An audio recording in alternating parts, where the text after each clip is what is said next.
I've just listened to a segment on the radio talking about the brand new sugar tax, which will be coming in April, about how it's such a great thing, etc., etc. But I mean, how far is it going to go? Bringing in a sugar tax, it's like a punishment, more of a punishment than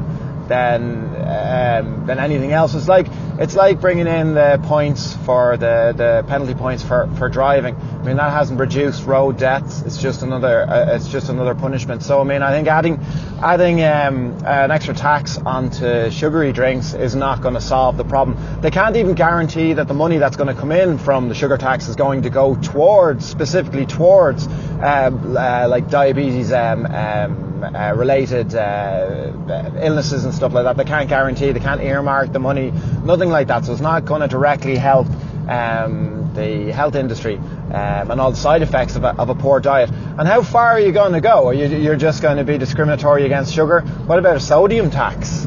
What about saturated fat tax? I mean, I don't know about you, but if I was given the choice of having a pizza with extra cheese and chips and gravy or a cake, I know which one I'm going to choose, and I know which one has less sugar and more saturated fat. That's the one that's going to do the damage to me. So what about a saturated fat tax? What about, as I said, a sodium tax? It's not going to solve it. They're saying that the people who are the least educated are the ones who seem to have the poorest diet, who it's going to affect the most in a positive way. But that kind of proves my next point.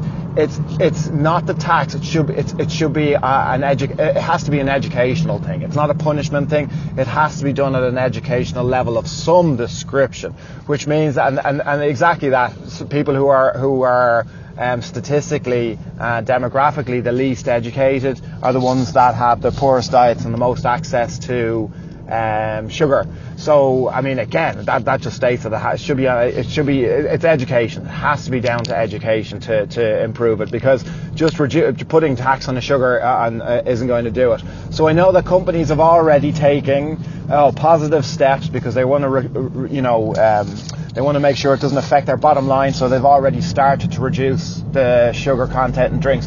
So guess what? The person is going to choose who prefers sugary drinks. They're going to go for taste. They're going to switch, and they're going to go for something that tastes nicer, has more sugar, or they're going to go for, it's like those sharing packets. I don't know if you've seen those offers for sharing packets where you meant like a large bag of crisps. You're supposed to have it between two people, but you don't. You eat the whole thing to yourself. So it's going to be exactly the same. If something has reduced sugar or it's lower fat, you just have two of them. So that strategy is proven not to work as well. So is it more of a nanny state? Yeah, it's just taxing, adding secret taxes that, as I said, the money is not going to be allocated towards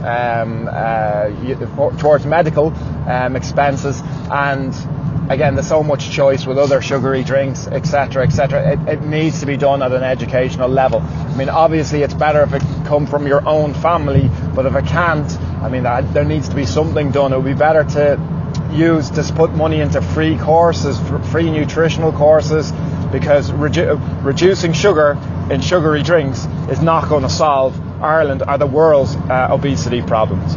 So that's it. That's all I got from listening to that on the radio. I'd love to hear what you think. Send me an email or send me a message. Okay, thanks. Over and out. Bye bye.